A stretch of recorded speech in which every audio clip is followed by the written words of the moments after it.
আসসালামু আলাইকুম। আমি Mohammad Naushad Ahmed, Omar kindergarten school and Omar garden একাডেমির একজন চতুর্থ শ্রেণীর ছাত্র।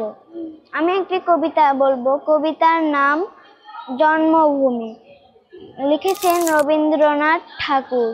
সার্থক জনম আমার, জন্মেছি এই দেশে।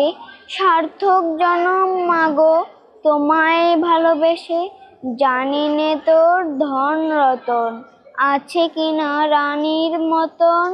কোন বনেতে জানি নে ফুল গন্ধে এমন করে আকুল। কোন গগনে ওঠে রে চাঁদ এমন হাসি হেসে। আখি মেলে প্রথম আলো, প্রথম আমার চোখ জুড়ালো। সেই আলোতে নয়ন রেখে মুছব নয়ন শেষে।